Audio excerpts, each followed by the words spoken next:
Chicos, vamos a empezar con la unidad número 3, que tal cual, digamos, la fecha que tenemos previstas los parciales, para el parcial número 1, incluiría hasta esta unidad teórico-práctico siempre, ¿no? La parte que nos toca hoy hablar de la auditoría es relacionado con el rubro caja y banco, y también con el tema de inversiones transitorias. Antes que comencemos la clase, me gustaría saber si alguien tiene alguna consulta que hacer, y que se la podamos responder ahora. Si no hay consultas, directamente ya comenzamos con la clase. Profe, buen día. El parcial es el 7 de mayo, así como sale en el campus. Sí, por ahora tómelo como una fecha casi segura, pero si hay algún cambio, vamos a avisar con anticipación. Gracias, profe. Bien. ¿Alguna otra pregunta, chicos?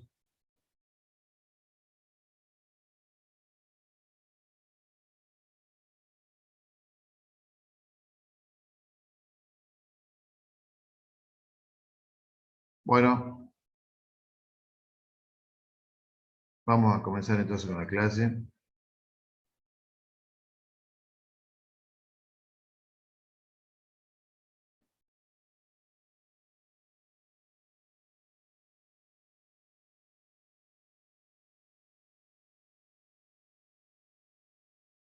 Bueno, hablar del rubro caja y banco es hablar de una serie de activos que tiene el ente y que comprende tanto el dinero en efectivo en caja y en bancos, en cuentas corrientes o cajas de ahorro en el país y también en el exterior. Puede haber también otros valores de poder cancelatorio y liquidez similar, pero, digamos, todo lo que está referido a la existencia de dinero es lo que trata el rubro de caja y banco. Dentro de lo que estamos diciendo de los fondos existentes en la empresa, están también aquellos fondos que no están en la empresa, que se encuentran justamente en los bancos, ¿no? Entonces es importante, cuando más adelante veamos, que acá se van a dar afirmaciones de existencia explícita, el dinero que se encuentra en el banco, y existencia de dinero que tampoco físicamente se encuentra en la empresa, pero que se encuentran en el depositado en los bancos, como son los fondos existentes en las cuentas corrientes o en las cajas de ahorro. Este rubro, digamos, la característica que presentan son de liquidez inmediata y de un poder cancelatorio ilimitado. Por eso decimos que es el rubro líquido por excelencia y será, por lo tanto, el primero que debe ponerse dentro del activo, porque el ordenamiento de los rubros van desde los más líquidos a los menos líquidos.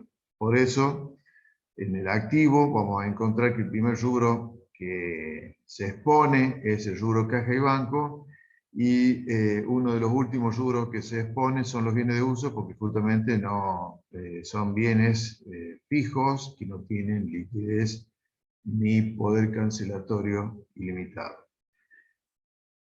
Entonces es importante que tengamos en cuenta que por este rubro se manejan casi todos los movimientos de la empresa.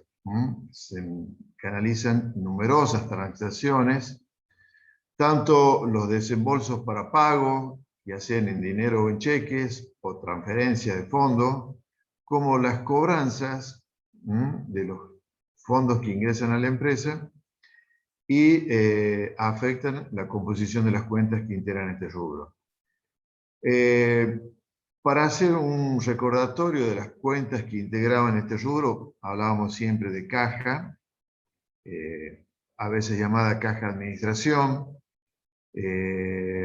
también la cuenta fondos fijos, las cuentas recaudaciones a depositar, la cuenta caja moneda extranjera, si teníamos en existencia físicamente moneda extranjera en la empresa, y también una cuenta que vamos a también analizarla, que son lo que llamamos valores a depositar, valores al cobro. Por lo tanto, digamos, estas son las cuentas que habitualmente van a estar conformando el rubro, digamos, de caja y banco.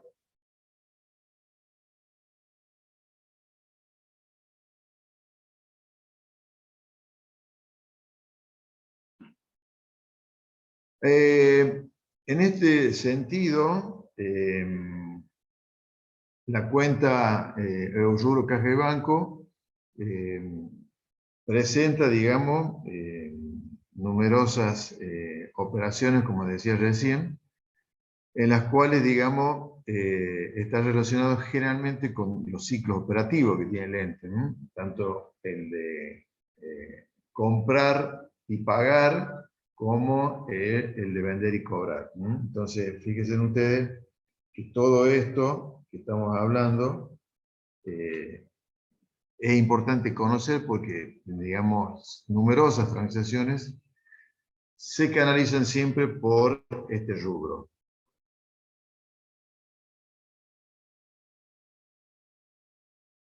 Aguárdenme un segundito.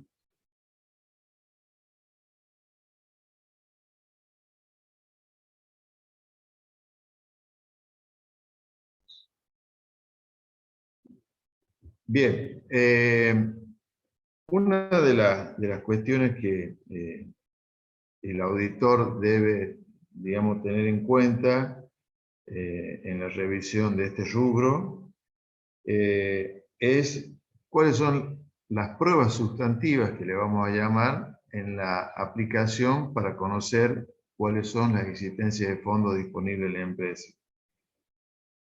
Y una de las pruebas sustantivas que vamos a ver es el arqueo de caja, que es, si recordamos, el arqueo de caja era el recuento físico del dinero existente en la empresa.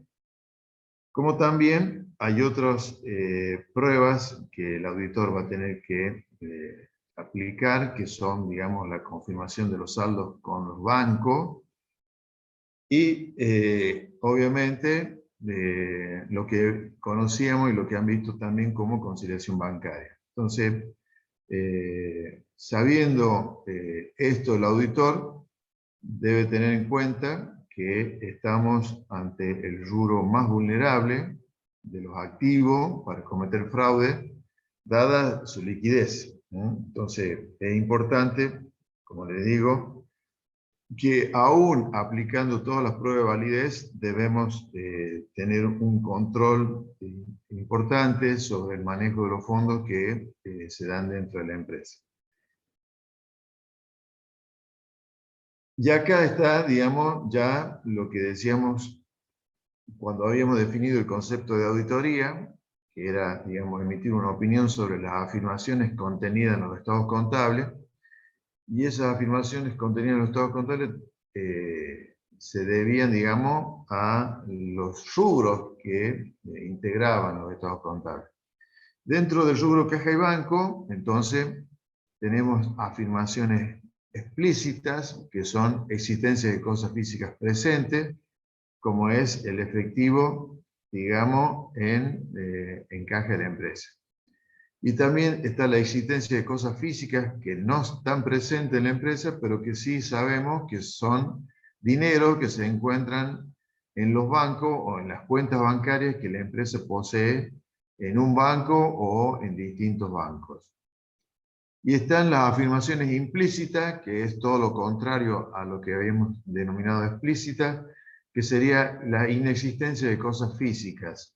Es decir, no existen afirmaciones implícitas, es decir, queremos decir con esto que no existen otros fondos que los que se encuentran en caja y banco, que lo que se encuentran reflejado contablemente y expuesto en los estados contables, ¿no? Entonces, por un lado tenemos las explícitas, de existencia de cosas físicas presentes o no presentes, y por otro lado las implícitas, que significa inexistencia de otras cosas físicas que no son las que ya hemos expuesto en los estados contables. Es decir, no existen otros fondos, ni en caja ni en banco, que los que se reflejen en los estados contables. Esto es fundamental que lo tengamos en cuenta para saber diferenciar bien, digamos, la tarea del auditor. Vuelvo a repetir, es el rubro de mayor liquidez y el que se presta para toda maniobra de fraude, ¿no? Entonces, sabemos que el dinero es tentador y para aquellas personas que manejan dinero puede llegar en algún momento a intentar hacer maniobras de fraude y eso, digamos, en una empresa con un sistema de control interno es menos probable que ocurra que en aquella empresa donde no se lleva un sistema de control interno, donde, digamos, el riesgo de que se cometa un fraude con el manejo del dinero sea mayor. Bien, algunas cuentas relacionadas con estas cuentas que integran el rubro, podríamos enumerar un par de ellas, pero la más importante es, si nosotros tenemos existencia de moneda extranjera, va a aparecer una cuenta relacionada que se llama diferencia de cotización, que va a reflejar, digamos, los valores existentes entre la incorporación de moneda extranjera al patrimonio del ente y el momento en que nosotros valuemos esa moneda extranjera existente en el ente a la fecha de cierre de ejercicio. Ustedes están viendo, están viviendo, Argentina es un país con alta inflación y siempre los valores de adquisición o de incorporación al patrimonio de moneda extranjera no es el mismo valor que la misma tiene al cierre del ejercicio. Por lo tanto, ahí nosotros como auditores y la empresa basándose en un sistema contable, deberán reflejar siempre la diferencia de cotización existente entre el momento en que se incorporó ese bien al patrimonio del ente y el momento en que se está evaluando, que es a la fecha de cierre de ejercicio.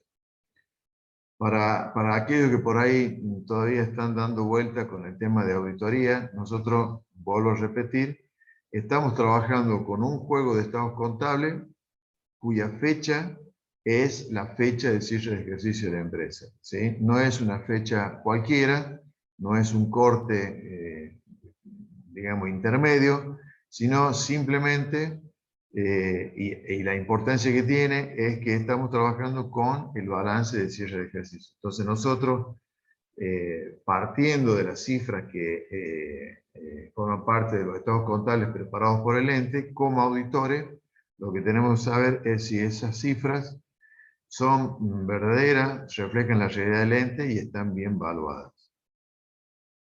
Bien, entonces, ¿alguna pregunta sobre las afirmaciones que nos hemos expuesto acá en este cuadrito? Profe, a mí se me cortó cuando había explicado lo de implícitas, no quería interrumpir, pero le quería decir si podía dar un ejemplo de las mismas. No, no hay ejemplo. El ejemplo es que es una afirmación diciendo que no existen otros fondos que los que ya se encuentran expuestos en la cuenta caja y en las cuentas de cada uno de los bancos donde opera la empresa. Eso sería. Es una afirmación de que no existen otros fondos que los que están expuestos en los estados contables. Esa sería una afirmación implícita de inexistencia de cosas físicas. Claro, gracias, profe. Muy bien. Bueno, continuamos con esto y acá un poquito vamos a dejar más claro todo este tema. ¿Cuáles son los procedimientos de auditoría que va a aplicar el auditor ante cada una de estas afirmaciones que tenemos en la placa anterior?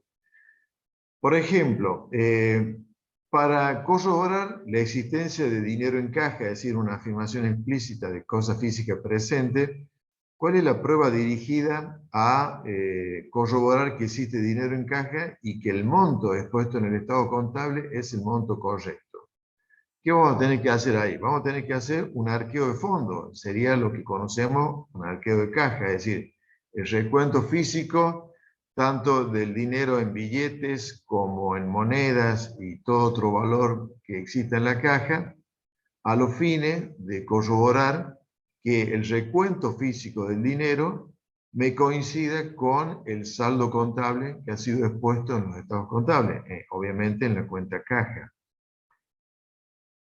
La afirmación, y acá vamos al tema de lo que relacionado con lo que me preguntaban recién, la inexistencia en caja, es decir, la afirmación de inexistencia de cosas físicas presentes en caja, sería una indagación que le hagamos por escrita al tesorero, donde le preguntemos si existen otros fondos que los que ya se encuentran declarados en los estados contables. Entonces, el tesorero seguramente no va a decir, no, no hay otro fondo que los que ustedes acaban de recontar o acaban de observar, y con eso estaríamos, digamos, cumpliendo la prueba de auditoría para ratificar y afirmar que los únicos fondos que existen son los que están expuestos en la cuenta caja y que mediante la prueba del arqueo de fondo han sido ratificados o corroborados de su veracidad.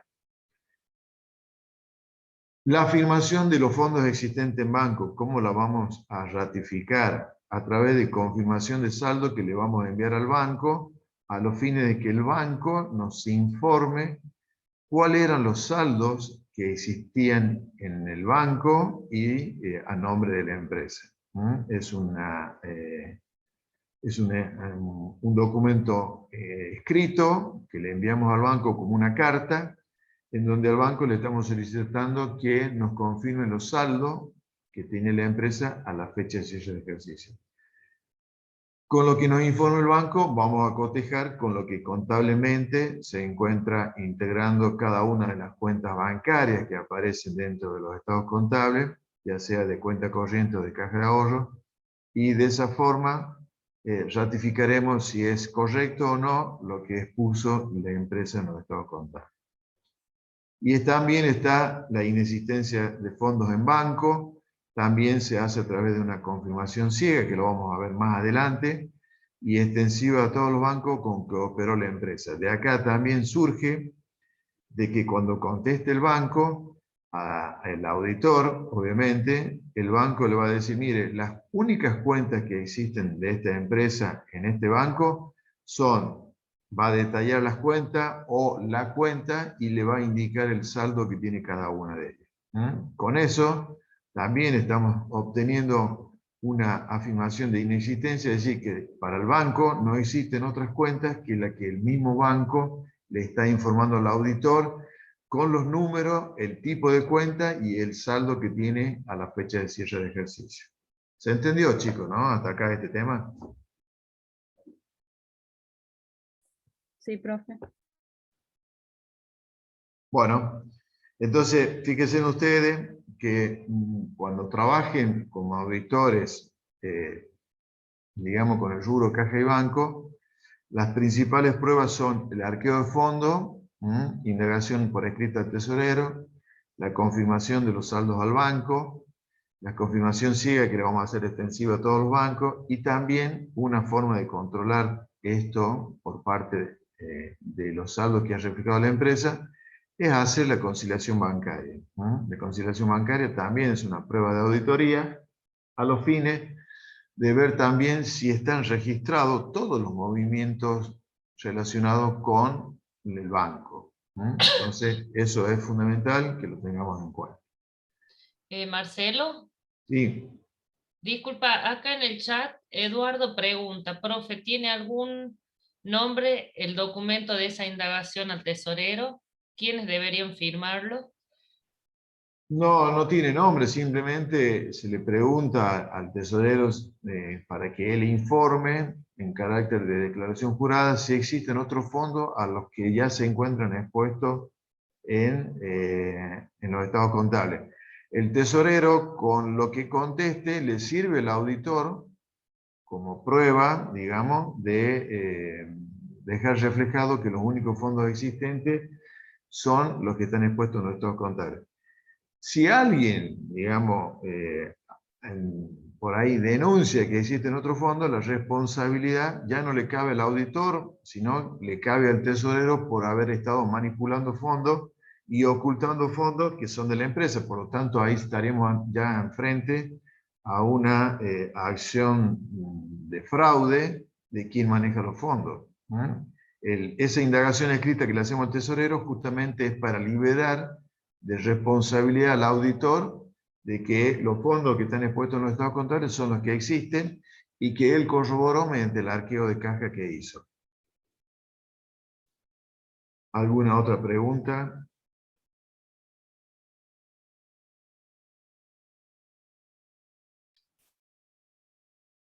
No, no hay más.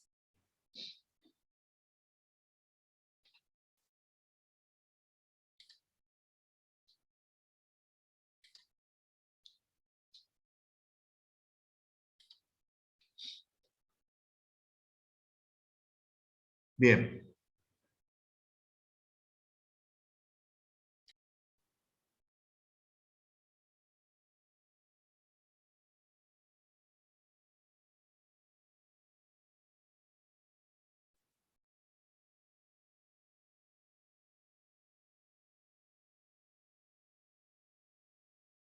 Vamos a ver ahora el tema de la evaluación y exposición del rubro.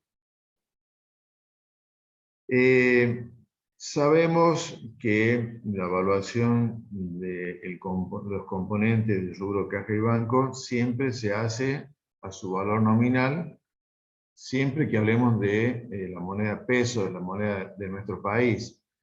Porque si se tratara de moneda extranjera, en ese caso lo que tenemos que hacer es convertir al tipo de cambio, que sabemos que es el tipo de cambio comprador, al cierre del periodo, para obtener, digamos, un valor equivalente en moneda local. Y si el valor de cotización que tenía de incorporación al patrimonio de esa moneda extranjera es distinto al valor que tiene al cierre del ejercicio, sabemos que esa diferencia es una diferencia de cambio, es una diferencia de cotización que podrá ser positiva si el valor de la moneda extranjera al cierre es mayor que el valor de incorporación al patrimonio, o bien será negativa si el valor de la moneda extranjera es menor, digamos, la cotización del valor de la moneda extranjera es menor que al valor por el cual la moneda ha sido incorporada al patrimonio. Esto ya lo habíamos visto en SIC 1 y SIC 2, o contabilidad 1 o contabilidad 2, por lo tanto es un tema que ya conocen. Entonces, acá, vuelvo a repetir, lo que es existencia de moneda de pesos, moneda argentina, se refleja por su valor nominal, es el valor que debe asumir la moneda,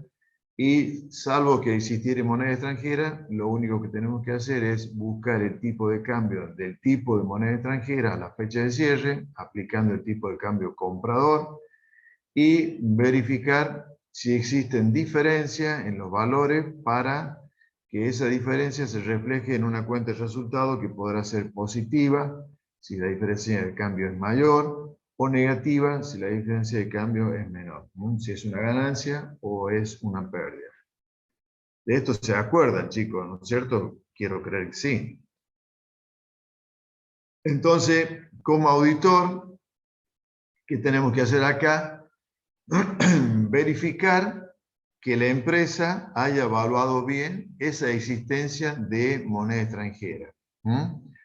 Tenemos que verificar qué tipo de cambio ha aplicado y si ese tipo de cambio aplicado es el del cierre de ejercicio o cierre del periodo. Es lo único que tenemos que hacer.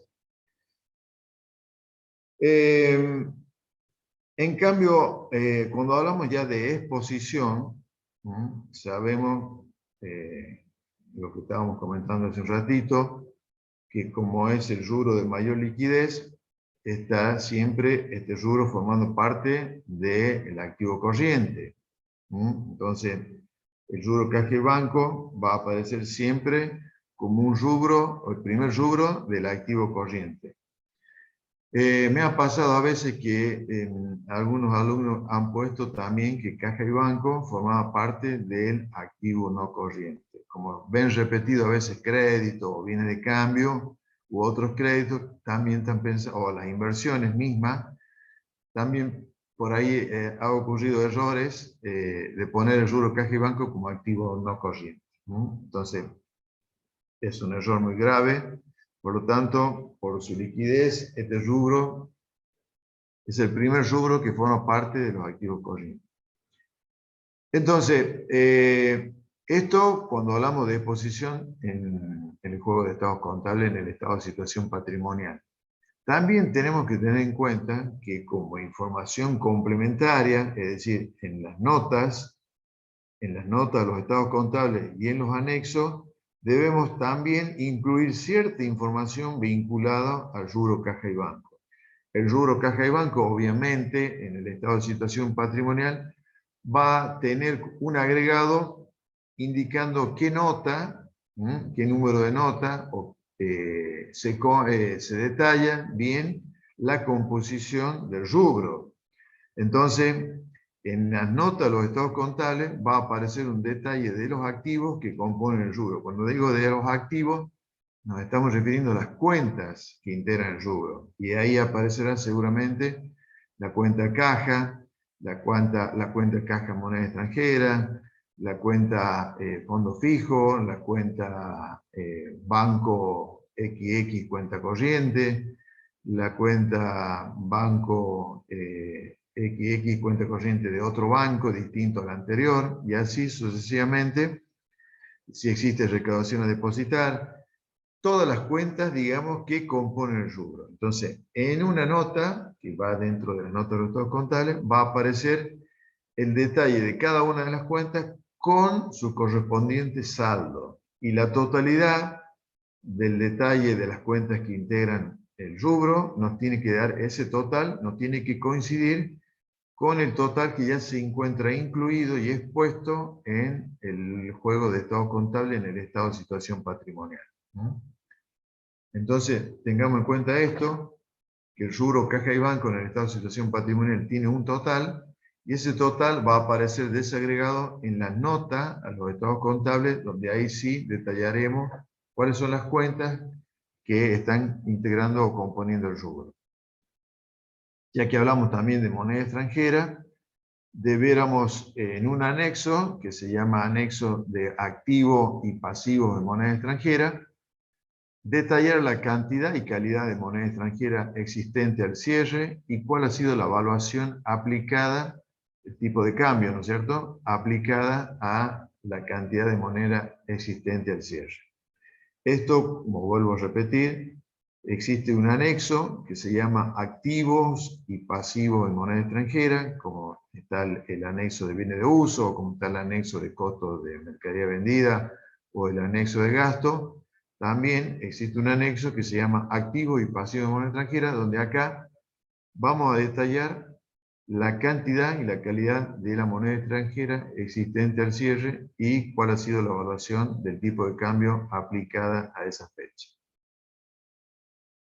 Otra cosa que también tenemos que tener en cuenta como información complementaria es cuáles han sido los criterios de evaluación aplicados a este rubro, que eso forma parte de las notas que se introducen al comienzo del detalle de notas. Y también debiéramos exponer si existen activos de disponibilidad restringida, como son las cuentas bancarias embargadas.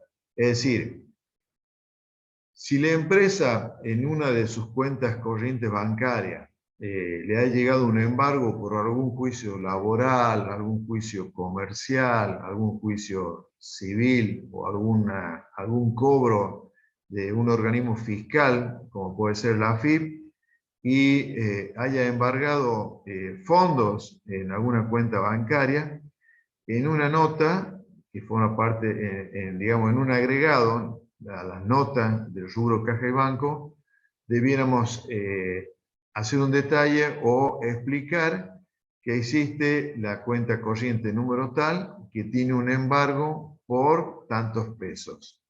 Eso, digamos, porque hace a que existe una disponibilidad restringida de esos fondos, es decir, la empresa no puede disponer de esos fondos hasta tanto no resuelva su conflicto judicial, ¿sí? Una vez que lo resuelva, seguramente se va a levantar ese embargo y va a poder disponer de esos fondos que se encontraban restringidos. No sé si quedó claro esta explicación con respecto a que si existen fondos embargados en algunas cuentas corrientes, se deben, digamos, detallar en un agregado a la nota que compone el rubro caja y banco.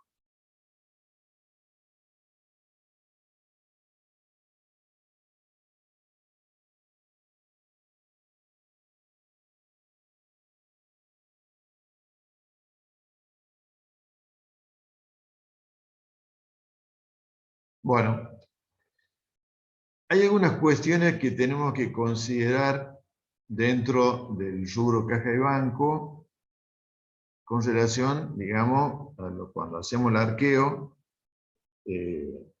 no vamos a dar con que el tesorero o la persona responsable del manejo de los fondos tiene no solamente dinero en efectivo o moneda,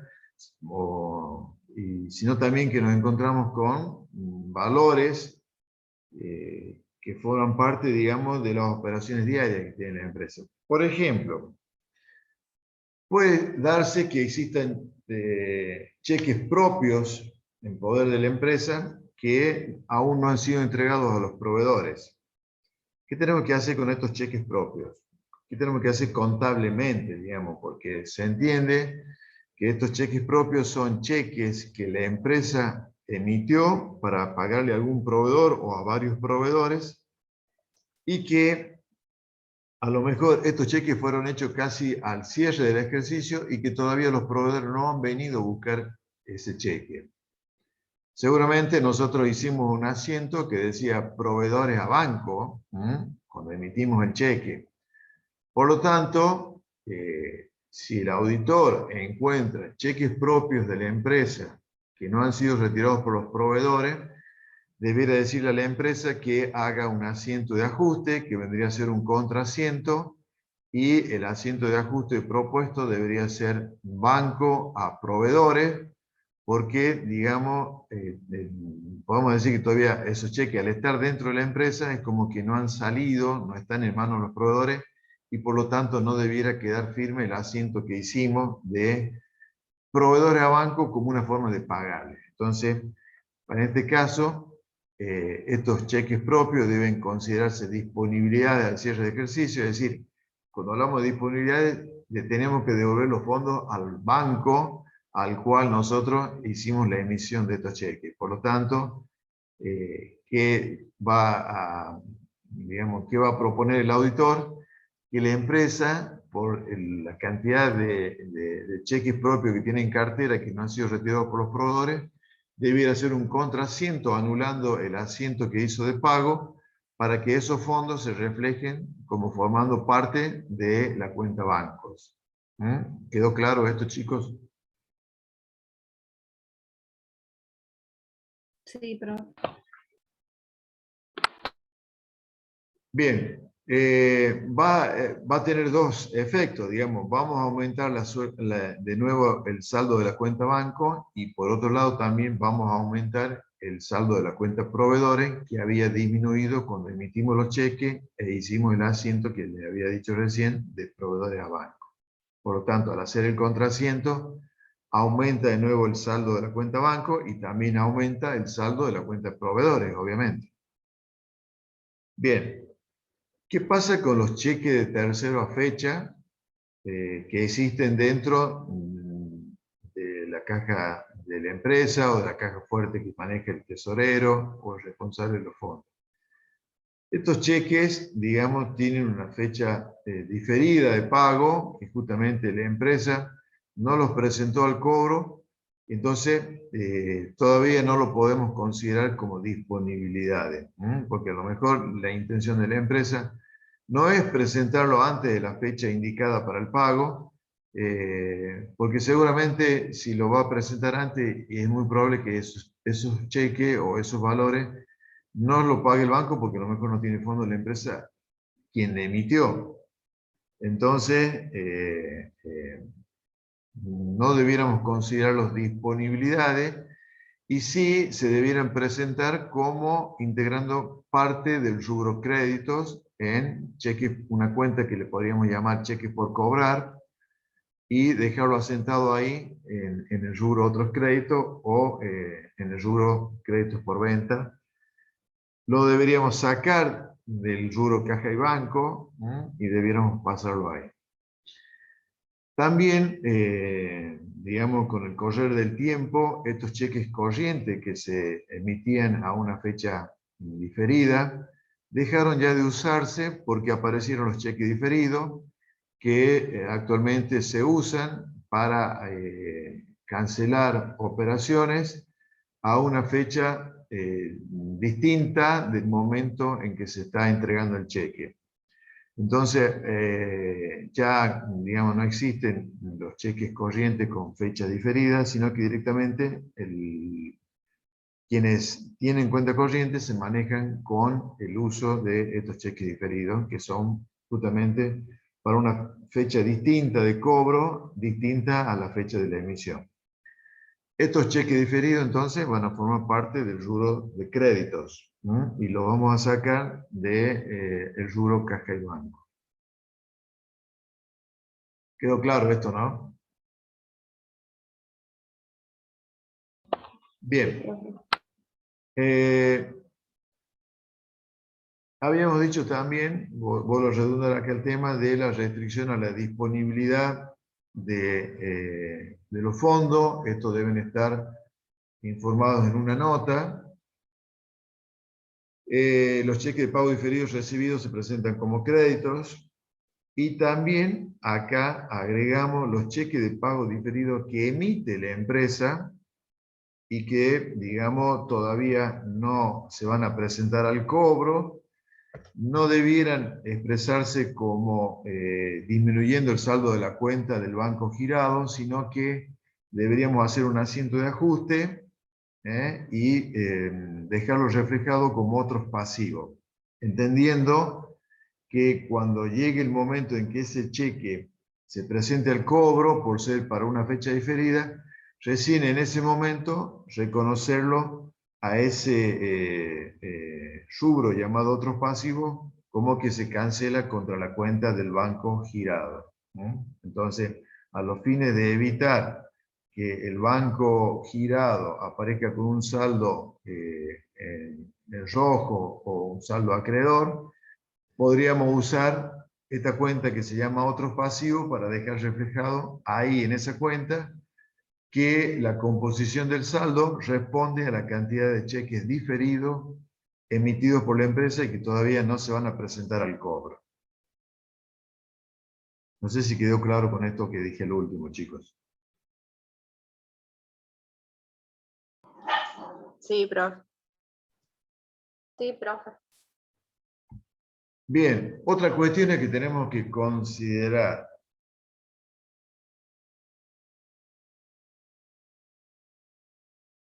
Los saldos acreedores en cuentas corrientes bancarias, es decir, los adelantos en cuentas corrientes o las autorizaciones para girar en descubierto, que contablemente queda reflejado en que la cuenta banco tiene saldo acreedor en vez de tener saldo deudor, estos saldos acreedores no se presentan dentro del rubro caja y banco como negativo, sino que se presentan en los rubros del pasivo como una deuda bancaria. Entonces, tengan en cuenta esto.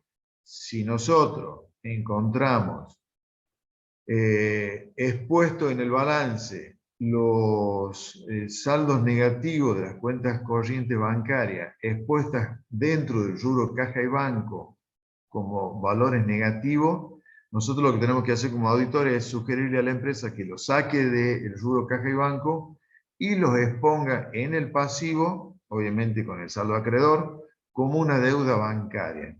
¿Se entendió esto, chicos, no?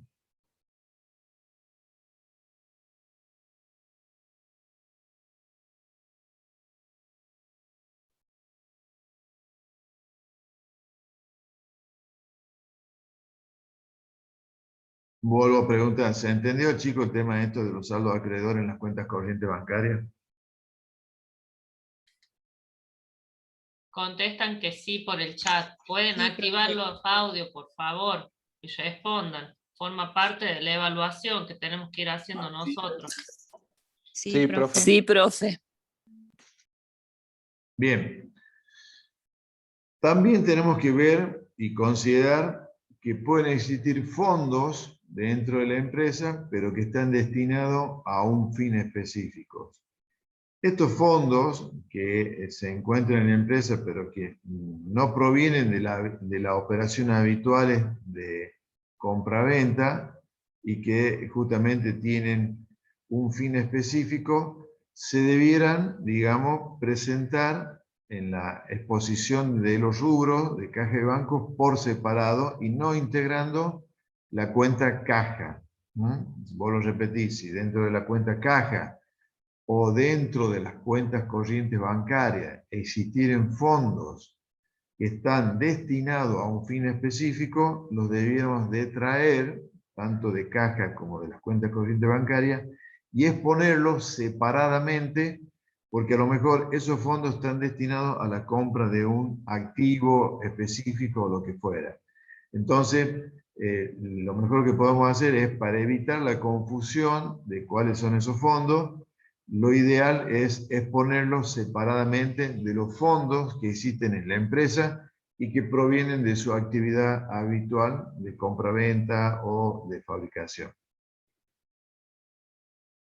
También pueden existir depósitos a plazo fijo y en caja de ahorro con restricciones para extraer fondos. Si existen depósitos a plazo fijo y en caja de ahorro, o si existen certificados a plazo fijo, como integrando el rubro caja y banco, o existen, digamos, fondos en cuentas de caja de ahorro que tienen restricciones para extraer el dinero normalmente, estos tipos de fondos debieran extraerse del rubro caja y banco e incluirlos dentro del rubro de inversiones. Es muy probable que a veces nos encontremos con que en una época había depósitos a plazo fijo que eran transferibles y que funcionaban también como si fuera como un cheque, servían como medio de pago. Hoy, digamos, casi todos los depósitos a plazo fijo son intransferibles, por lo tanto ya existe una restricción para disponer de los fondos, por lo tanto ya se cuenta como una inversión.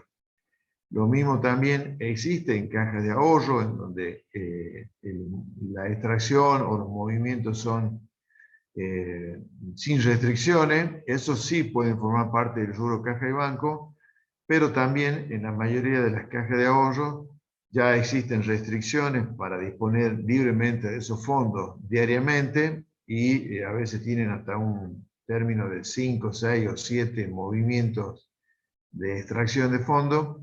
Por lo tanto, ya no lo podemos disponer libremente y estos fondos que existen en estas cajas de ahorros pasarían a ser parte del rubro inversiones.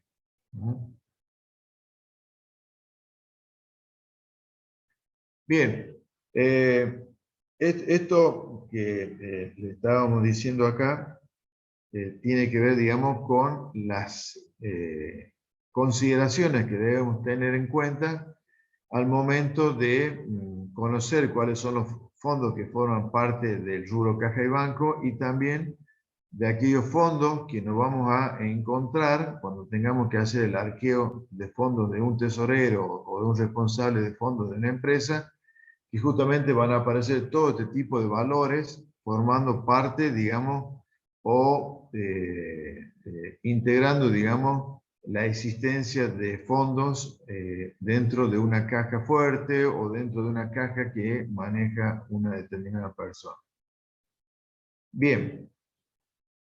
Ahora vamos a ver, desde el punto de vista de la auditoría, cuáles son los objetivos que persigue la revisión de este rubro por parte de lo que conocemos como norma de auditoría y por parte, obviamente, del auditor. Lo primero que tenemos que hacer es preguntarnos, como auditores, si la empresa tiene algún sistema de control interno que maneje, digamos, para sus operaciones administrativas contables. Y segundo, verificar si ese sistema de control interno se está, digamos, cumpliendo. Si está vigente, digamos, la empresa, porque puede estarlo y a lo mejor no se aplica. Entonces, deberíamos primero como auditores evaluar el sistema de control interno vigente en la empresa para el manejo de fondos, obviamente, y que está relacionado fundamentalmente con, el profe Alcaraz le dijo en la unidad anterior, en qué consistía el sistema de control interno. Básicamente, el sistema de control interno es separación de funciones, es decir, existen distintas funciones que son cumplidas por distintas personas y no una persona que cumple todas las funciones. Entonces acá, en el manejo de fondos debe haber responsable del área de cobranzas, otro responsable del área de pagos, otro responsable para que maneje transferencia de fondos y otro responsable que tenga que ver con el registro de operaciones y también otro responsable por el manejo de la custodia de esos fondos. Entonces, ¿se imaginan ustedes cuándo no habría control interno? Cuando una persona cumple todas esas funciones que estábamos describiendo recién, entonces ahí se va a prestar para la maniobra de fraude. Si existiera un control interno en la empresa, todas estas funciones estarían cumplidas por distintas personas y salvo que todas estas personas se pongan de acuerdo para cometer un fraude, donde ya entraríamos en una asociación ilícita del tipo penal, se podría cometer fraude, pero bueno, tendría que ser con el acuerdo de todos. Entonces, mientras haya un control interno vigente en la empresa, estos riesgos de fraude en el manejo de fondos casi que se minimizan a la no existencia. Pero en cambio, cuando todas estas funciones son cumplidas por una o dos personas, es muy probable que dentro de la empresa ocurran este tipo de fraude o, por decirlo de una forma, robo de fondos en una empresa. Bien, ¿qué otro objetivo persigue la revisión por parte del auditor? Verificar la existencia de fondos al cierre del ejercicio. Es decir, nosotros estamos trabajando con los estados contables que prepara el ente y en los estados contables que prepara el ente existe un rubro caja y banco y dentro del rubro caja existen fondos. Entonces nosotros lo que tenemos que hacer es verificar primero que esté dinero en la empresa físicamente y también verificar que exista dinero en las cuentas corrientes bancarias. Entonces, habíamos visto cuáles eran las pruebas que hacíamos para verificar la existencia de fondos. Uno era el arqueo de fondos por los fondos existentes en la empresa y lo otro era la confirmación de saldos que le enviábamos al banco para que nos informe de la existencia de fondos de la empresa. Con eso vamos a verificar la existencia. También, así como verificamos la existencia, también tenemos que verificar que esos fondos son de propiedad de la empresa. Entonces acá, esto de verificar la propiedad de la empresa también tiene que ver con lo que estábamos diciendo hace un ratito, sobre si existen fondos restringidos o no, sobre alguna cuenta corriente bancaria embargada o no. Entonces, la propiedad de los fondos, si existen cuentas embargadas, no va a ser de la totalidad de los fondos que tiene la cuenta, sino de una parte, porque de la otra parte tiene una restricción y están embargados. Entonces, tenemos que verificar también, no solamente existencia, sino también la propiedad de los fondos por parte del ente. Otra cuestión que tiene que ver con los objetivos de la revisión que se plantea del auditor está con que va a tener que cotejar la existencia de los fondos con los registros contables. Esto, recuerden ustedes que cuando nosotros hacíamos el arqueo de caja, el arqueo de fondos, ¿qué teníamos que hacer? Una vez que hemos hecho el recuento físico, cotejar el saldo del recuento físico con el saldo de la cuenta caja. Esto a los fines de determinar si no existen faltantes o existen sobrantes con relación a los fondos existentes dentro de la empresa. También, cuando hacíamos nosotros el arqueo de fondos y cotejábamos estos fondos existentes con los fondos registrados, daba lugar a que si existían diferencias, en más o en menos, existían, digamos, la cuenta faltante de fondos o sobrante de fondos como una cuenta de resultado negativo o como una cuenta de resultados positivos. Negativo va a ser cuando la existencia de fondos sea menor que la que se encuentra registrada, y sobrante de fondos va a ser cuando la existencia de fondos es mayor que los fondos que se encuentran registrados en la cuenta de caja. Esto, lo único que estoy haciendo es recordar lo que ya se vio en las materias del primer año. Bien, otra cuestión que tiene que ver con el objetivo de revisión por parte del auditor es comprobar también que se hayan incluido todas las operaciones correspondientes al ejercicio auditado, es decir, todas las operaciones de manejo de fondos, es decir, que se hayan incluido todas las operaciones de cobranza, de venta a crédito, todas las operaciones de venta de contado, todas las transferencias de fondos que se hicieron a los proveedores, por pagos, por compra de contado, por pagos de sueldos, por pago de alquileres, por pago de gastos, es decir, que se hayan incluido todas las operaciones y que no haya quedado ninguna que no ha sido contabilizada. Esto puede surgir a veces cuando, digamos, verificando la existencia de fondos no concuerda con el saldo contable. También no solamente podemos pensar que existen faltantes o sobrantes, sino también podemos pensar que no se han incluido todas las operaciones de pagos o de cobranzas.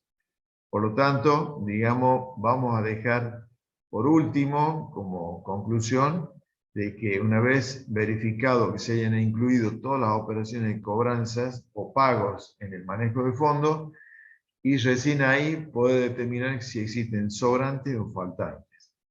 Pero también es importante eso, cotejar que se hayan incluido todas las operaciones de manejo de fondos del ejercicio auditado.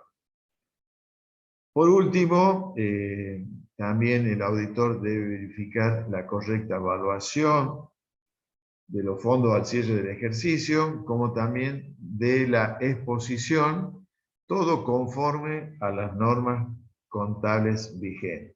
Entonces, esto último es lo que es la etapa final, digamos, de cada trabajo de auditorías que se hace en cada uno de los rubros. Una vez que hemos, digamos, realizado todos estos tipos de tareas, nos queda por último verificar la correcta evaluación y exposición de ese rubro, teniendo en cuenta las normas contables vigentes. ¿Preguntas hasta acá, chicos?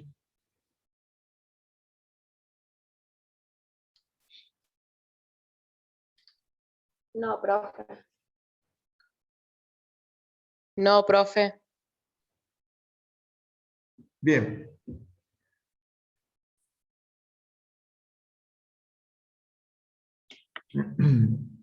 Acá vamos a ir conociendo un poco, digamos, cuáles son todos esos procesos que hablábamos en la placa anterior con respecto a las operaciones que se realizan y en la cual está involucrado el rubro caja y banco.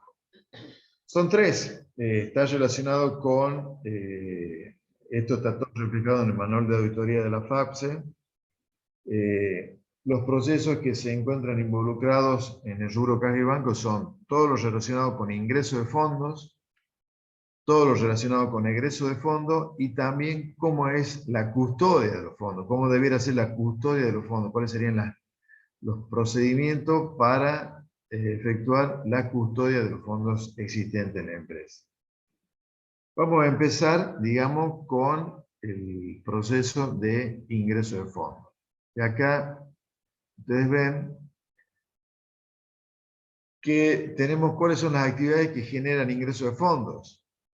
Por ejemplo, cuando se hacen los cobros al contado de venta realizada, una venta de contado, eso está dando lugar a la contabilización de ingreso de fondos justamente por este tipo de venta que se hace.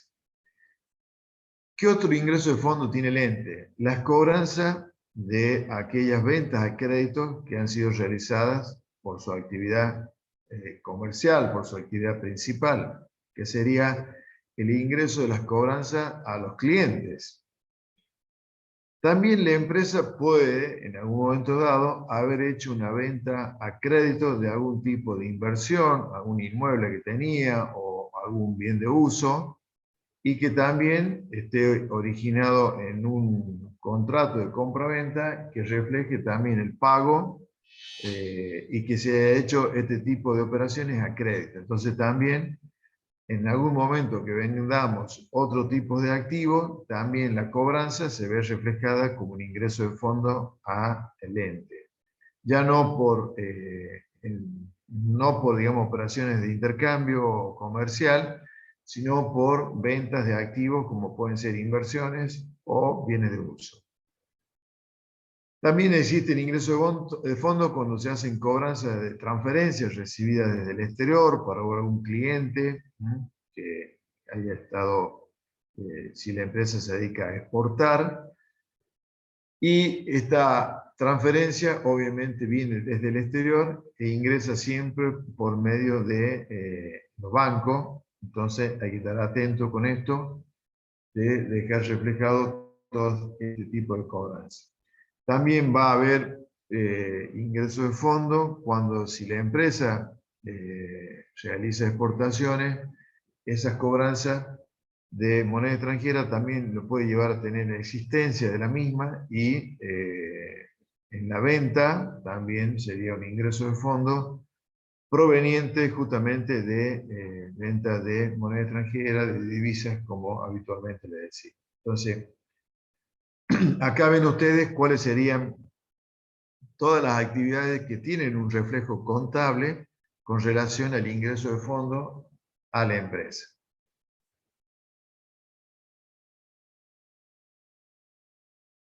Acá vamos a ver qué es lo que sucede con el manejo del ingreso de los fondos. Dentro de este proceso que estamos diciendo con relación al ingreso de fondos, el tema de las cobranzas, existen muchas irregularidades que se pueden presentar, pero la principal está relacionada con la retención indebida, en forma transitoria, es decir, por ahí los que manejan los fondos hacen, digamos, cuando hacemos retención indebida de fondos en forma transitoria, quiere decir que puede durar un par de días que el tesorero se quede con esa plata o quien maneje los fondos se quede con esa plata y luego le da ingreso a la empresa.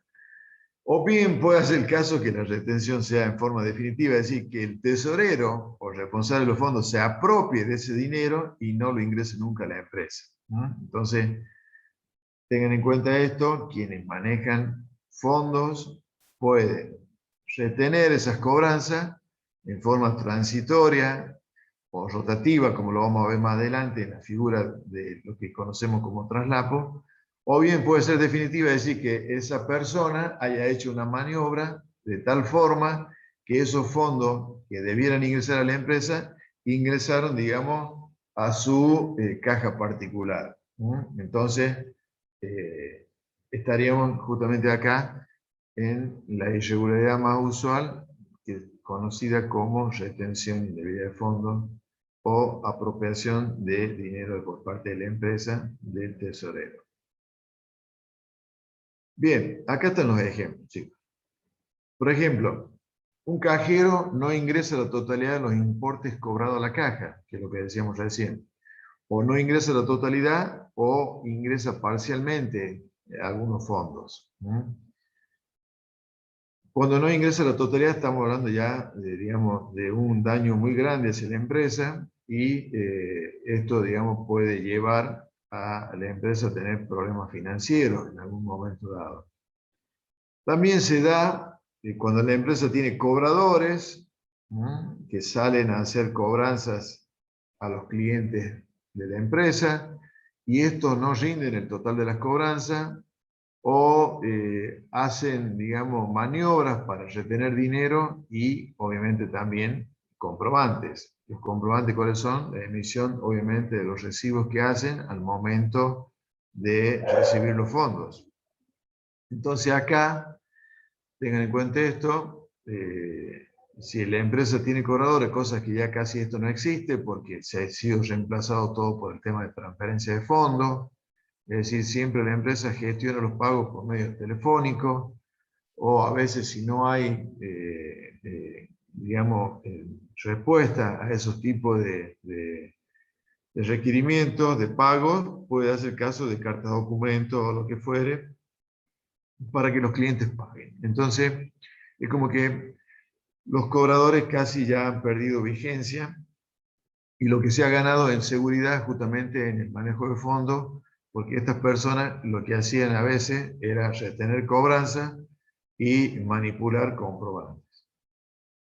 También puede darse este tipo de retención de fondos, es cuando la empresa realiza cobranzas y le llegan por correspondencia algunos valores de sus clientes, cheques en este caso, que pueden ser cheques corrientes o cheques de pago diferido, y estos cheques son interceptados y retenidos por quien recibe y abre esos sobres con la correspondencia. Entonces, es muy probable que esta persona que se encarga de recibir la correspondencia y se da con que dentro de la correspondencia viene cheque, puede hacer retención de esos valores y utilizarlos para beneficio propio, ¿no? Entonces también ahí es una cosa que dentro de lo que conocemos como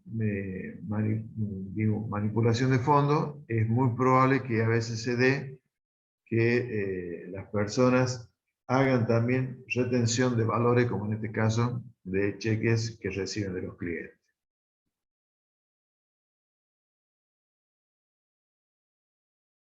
¿Qué debiéramos hacer nosotros para evitar este tipo de maniobra? O si somos mal pensados de que los responsables de los fondos están reteniendo fondos. Si nosotros somos mal pensados como empresa o bien como auditores dentro de un sistema de control interno, lo importante siempre para evitar que las responsables o manejan los fondos de la empresa es hacerle permanentemente arqueos de caja. Cuando a una persona se le hace permanentemente arqueo de caja, le quitamos la posibilidad de que existan maniobras de retención de fondos. ¿Por qué? Porque esa persona se siente controlada. Entonces aquella persona que se siente controlada va a evitar hacer algún tipo de maniobra fraudulenta. Entonces, en la empresa, como sistema de control interno, con arqueos de caja en forma periódica, vamos a evitar que existan ese tipo de irregularidades. ¿Qué también podemos hacer, aparte del arqueo de caja? Realizarle reclamos a los deudores atrasados, simular algunos reclamos, atrasado en sus pagos, enviándole una confirmación de saldo, enviándole un resumen de cuenta, en donde justamente el cliente nos va a ayudar a confirmar que los saldos sean correctos o no, porque justamente el cliente nos va a decir que él hizo los pagos y que no se ven reflejados en los resúmenes de cuenta que le envía la empresa. Por lo tanto, ahí ya tendremos elementos suficientes para verificar internamente qué pasó con esos pagos que aducen los clientes que lo hicieron y que no se encuentran registrados en cada una de las cuentas de ellos. Entonces, enviar una confirmación de saldo a nuestros clientes ayudaría también, digamos, a evitar que se retengan fondos ingresados de parte de esos clientes. Entonces, agregado al arqueo de caja, también es importante que el ente o el sistema de control interno del ente envíe también confirmación de saldo reclamándole a los deudores por los atrasos que tienen en sus pagos de esos saldos. Otra cuestión también que tenemos que hacer es controlar los recibos que existen en la empresa, los prenumerados obviamente, que existen en poder de los cobradores si existen, y si no existen los cobradores también debiéramos controlar dentro del personal que trabaja en la empresa si por cada pago que se hace o por cada ingreso de fondos que se hace a la empresa, que no sea una venta de contado, está emitido el correspondiente recibo de cobro. Y estos recibos, como digo, deben ser prenumerados a los fines de evitar que se usen muchos recibos con el mismo número. Entonces, una forma de control interno sería que estos recibos ya tengan una numeración ya impresa.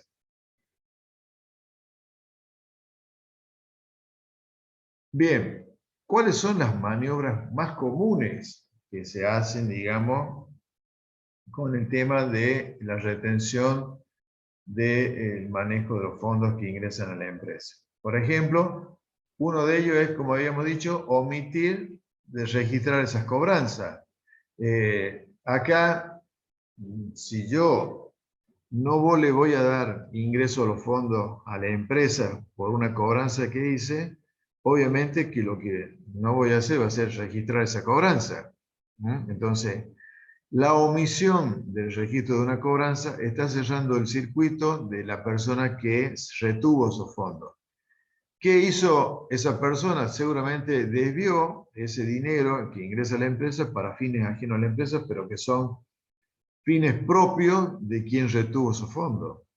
Entonces, justamente con la retención del dinero, existe también la omisión de haber registrado esa cobranza, sino que, digamos, qué viveza tendría quien retiene fondos de quedarse con el dinero y registrar la cobranza. Entonces, para que el crimen sea perfecto, como decimos, se retienen los fondos y se omite registrar esa cobranza. Entonces acá está, digamos, por parte de los controles que existen dentro de la empresa o no, y que el auditor también podría ayudar haciendo sus tareas de control y examinar o revisión de las operaciones que se registran dentro de este rubro, ayudar, digamos, a encontrar irregularidades en el manejo por parte de los responsables en la empresa de estos fondos.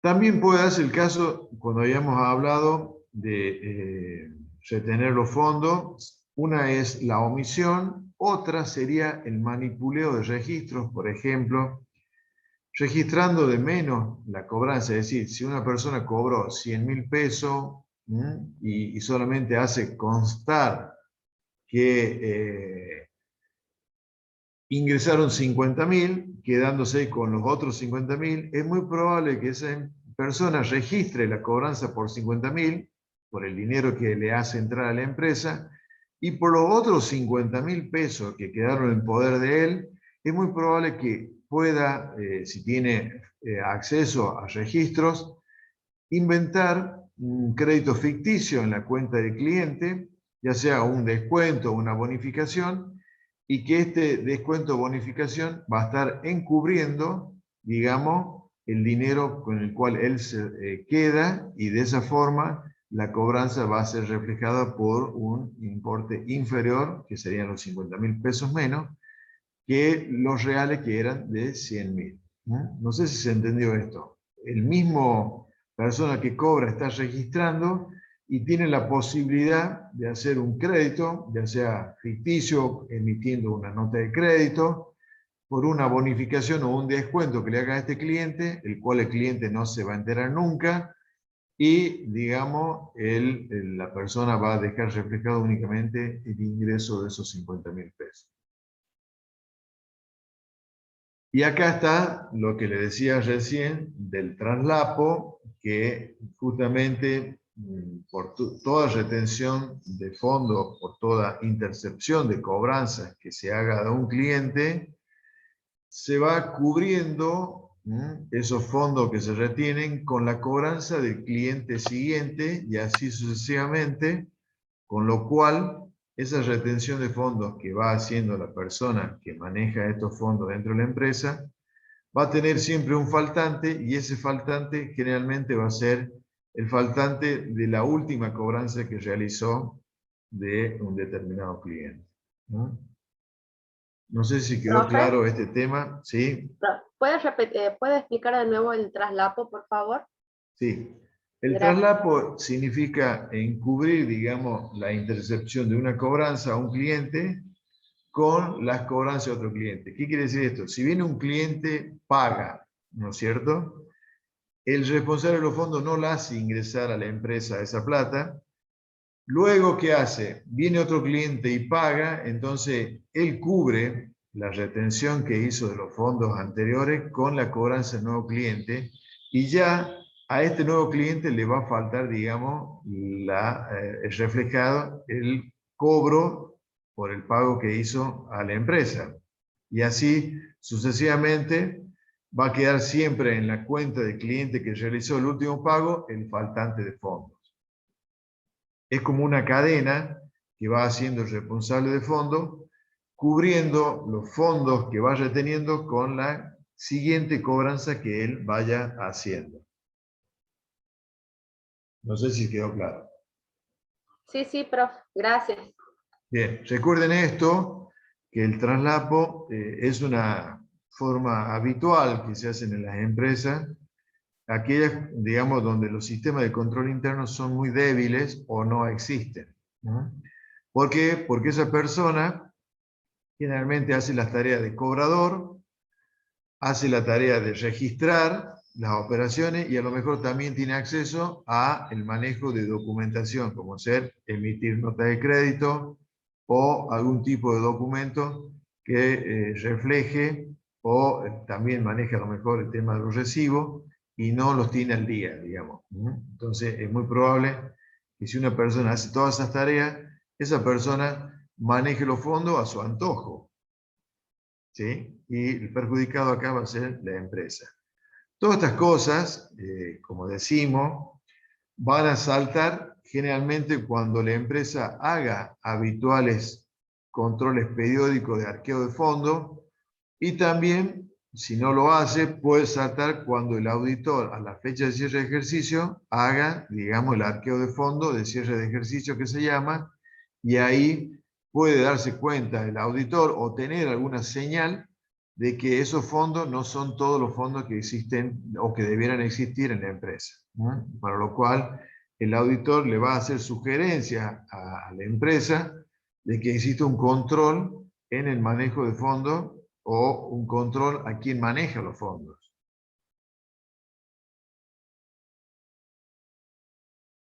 También esto que le estaba diciendo tiene que ver esto con el manipuleo de documentos, consiste en registrar en el recibo de cobranza, por ejemplo en el duplicado para la empresa, un importe menor al que el deudor pagó. Es como decía recién, si un deudor paga 100.000 pesos, es muy probable que en el original del juego de recibo figuren los 100.000 pesos, pero en el duplicado el responsable que cobró esos fondos coloque 50.000 pesos e inmediatamente emita una nota de crédito por un descuento, bonificación o invente una devolución de mercadería por parte del cliente que pagó los 100.000. Entonces, de esa forma, digamos, puede darse el caso de que ese manipulo de documentos refleje ahí la sustracción de fondos que hace quien hace las tareas de cobranza. Y también puede darse el caso, esto ya es más grave aún todavía, de que esta persona que emite la nota de crédito también haga, digamos, en algún momento dado, no haya registrado los pagos de un cliente y luego a este cliente que tiene un saldo que arrastra de mucho tiempo, haga simplemente la baja de ese cliente por incobrable a través de un asiento contable que, digamos, refleje ese ajuste en los saldos del cliente. Es decir, ¿por qué? Porque este cliente pagó y él jamás se enteró de que sus fondos ingresaron a la empresa. En la empresa va a figurar como que este cliente no pagó nunca, que lleva un tiempo muy prolongado en su saldo.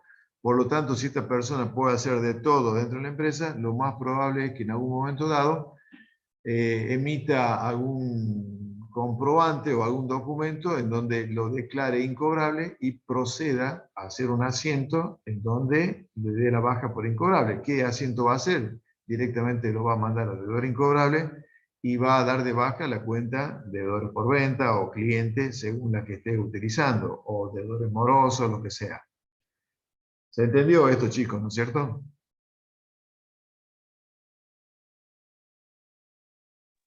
Sí, profe, se entendió. Bien. Sí, profe. Entonces, el que maneja fondos, ya sea haciendo las cobranzas, haciendo la registración, haciendo la emisión de documentos y también manipulando registro, puede, con todo este tipo de maniobras, hacer estas irregularidades en el manejo de los fondos. Esto estamos hablando siempre, no nos olvidemos del manejo que se hace en el ingreso de los fondos. Vamos a ver ahora cuáles son todas aquellas actividades que tienen que ver con egreso de fondos. Esas actividades son pagos a proveedores por compras diversas, ya sea de bienes de cambio, bienes de uso, servicios, pago de impuestos, pago de sueldos, cargas sociales, cancelamos préstamos, hacemos giro de divisa al exterior si tenemos algún proveedor del exterior que nos provee de materia prima o de mercadería, y también hay egreso de fondos cuando compramos divisas, también para pagarle a ese proveedor, o bien cuando compramos moneda extranjera. Casi acá, digamos, están reflejadas la mayoría de las actividades por las cuales sale fondo, sale dinero de la empresa. Vamos a ver, en este caso, cuáles son las irregularidades más usuales que se pueden presentar.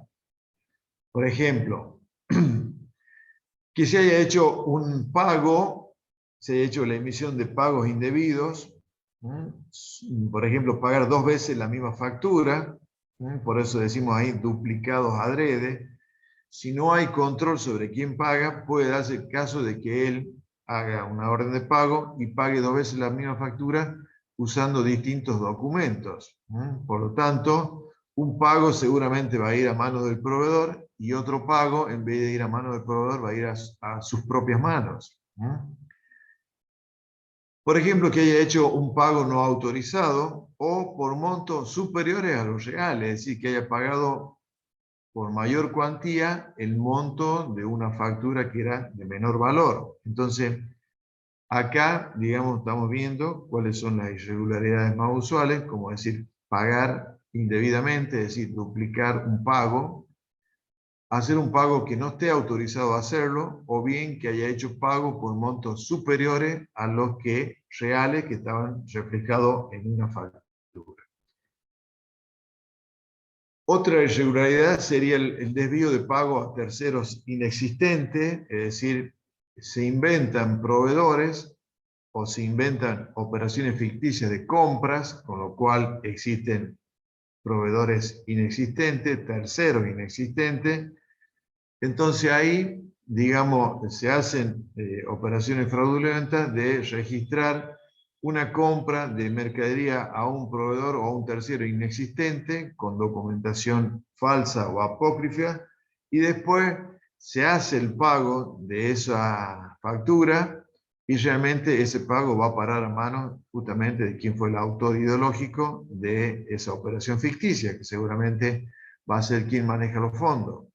Entonces, puede darse el caso que se inventen operaciones con proveedores, con facturas falsas o apócrifas, y que cuando al momento de pagarse, esos cheques o esas transferencias de fondos vayan a cuentas que están vinculadas a quien maneja los fondos de la empresa. Y la otra también es que se emitan cheques por parte de quien tiene el libre manejo de cheques en la empresa para pagos personales, es decir, para fines ajenos a la empresa y en beneficio justamente de quien confeccionó ese cheque. Entonces, acá podríamos dejar reflejado cuáles son generalmente las irregularidades más usuales que se dan cuando se trata del circuito de pago o del egreso de fondos en una empresa. ¿Alguna duda, chicos, con esto? No, profe. No, profe. Bien. ¿Qué debiéramos considerar acá? En ambos circuitos, las irregularidades suelen estar apoyadas en la manipulación de registros contables o documentos debido a una falta de control, es decir, que no existe separación de funciones. O bien, si existe separación de funciones, el mismo no se ha aplicado efectivamente porque aún habiendo separación de funciones, no hay quien controle si esa separación de funciones se cumple, que es como decía yo hace un ratito. si todos los que se están, digamos, formando parte del registro de los fondos de la empresa, ya sea ingresos o egresos, se ponen de acuerdo en hacer una manipulación o una irregularidad con los fondos, se van a transformar en una asociación ilícita, en una banda, entonces directamente, por más que haya control interno, si están todos de acuerdo en hacer sustracción de fondos de la empresa, nadie se va a dar cuenta si a su vez nadie controla lo que hacen ellos, ¿no? Si esa separación se cumple. Por lo tanto, vuelvo a repetir, primero, si no existe control interno en la empresa, existe un altísimo riesgo de que falten fondos. Si existe un sistema de control interno con separación de funciones, también debe haber una persona que controle si esa separación de funciones está vigente y se cumple. Bien. Vamos a ver, por último, lo relacionado con la custodia de fondos. En la custodia de fondos ya serían, digamos, políticas que debe fijar la empresa al momento, digamos, de designar cómo se van a administrar y cómo se van a manejar los fondos de la empresa. Primero, debiera haber pautas para definir el esquema de los ingresos y egresos de fondo, definirlas como que sean a través de transferencia bancaria. Es decir, que todo ingreso de fondo de terceros a la empresa se haga mediante transferencia bancaria. Y toda salida de dinero de fondo de la empresa hacia terceros también se haga de la misma forma. ¿Por qué? Porque de esta forma evitamos que personas manejen los fondos y todo esto directamente se hace a través de terceros, en este caso los clientes que envíen el dinero a la empresa y va a pagar al banco, y en el banco queda registrado donde, cuando veamos el resumen de cuentas, va a quedar reflejado ahí ese ingreso de fondos por parte de un tercero, en este caso un cliente. Y también, por los fondos que salen de la empresa, lo va a tener que hacer una persona responsable, y ese fondo que va directamente hacia un tercero va a quedar reflejado, digamos, en el movimiento bancario, y de esa forma nos vamos a asegurar que esos fondos fueron a parar al beneficiario correcto, ¿no? A quien tenía que recibir esos fondos. Si esos fondos que salieron de la empresa fueron una persona que no tenía que recibir esos fondos, obviamente va a quedar asentado en el banco, en el resumen bancario, pero también va a quedar asentado quién fue la persona que hizo esa maniobra fraudulenta. Por lo tanto, ahí ya vamos a conocer quién fue el autor de esa irregularidad. Cosa que es, a veces, no se da tan fácilmente cuando, digamos, se está manejando fondos en efectivo dentro de la empresa. También es importante definir el esquema de firmantes bancarios y apoderados. Esto justamente por lo que decíamos recién, con el manejo de los fondos que salen de la empresa. También hay que definir el esquema de acceso a las cuentas bancarias a través de claves personales, para poder entrar al manejo de la cuenta de la empresa, ya sea en el home banking, que le llamamos, o en el interbanking para hacer pago o transferencia a terceros, ya sea pago a proveedores o pago a organismos fiscales. Entonces, se debe definir un esquema de acceso, obviamente con lo que decimos ahora, con claves, ¿no es cierto?, de acceso, y también lo que se usa ahora en el tema del banco es las firmas digitales, las firmas bancarias para, digamos, autorizar esa salida de fondos de la empresa hacia terceros. También debiera haber una política con respecto a la custodia de las chequeras y del dinero en efectivo, ver la forma de hacerlo a través de manejo de cámaras de seguridad, donde alguien esté chequeando permanentemente los movimientos de las personas que están, digamos, manejando los fondos. También se podría hacer una definición del monto y quién va a administrar los fondos fijos, como ya lo hemos visto también cuando hacemos el tema contable. Siempre se debe definir un monto de fondo fijo y también se debe definir quién va a administrar esos fondos fijos y en qué plazo deberá hacer la rendición de los mismos. Y también, obviamente, esto es fundamental para el movimiento de efectivo dentro de la empresa, la definición de políticas de arqueo.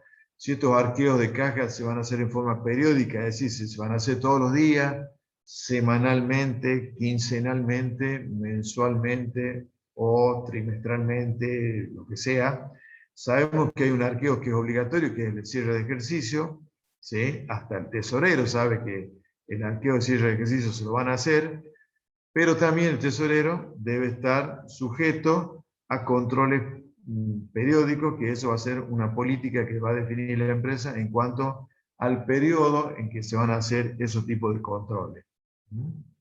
¿Quedó claro esto, chicos? Esto es fundamental dentro de una empresa, definir que estas pautas, que todo movimiento de fondo se haga por medio de transferencia o cheques, en este caso, para evitar manejar dinero, y que si existe dinero en efectivo en la empresa se haga por medio de un monto pequeño y bajo la responsabilidad de alguna persona que tendrá, digamos, que rendir este fondo en forma periódica o quincenalmente, de acuerdo a la cantidad de operaciones que realice.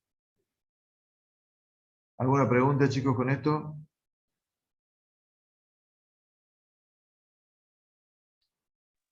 No, profe.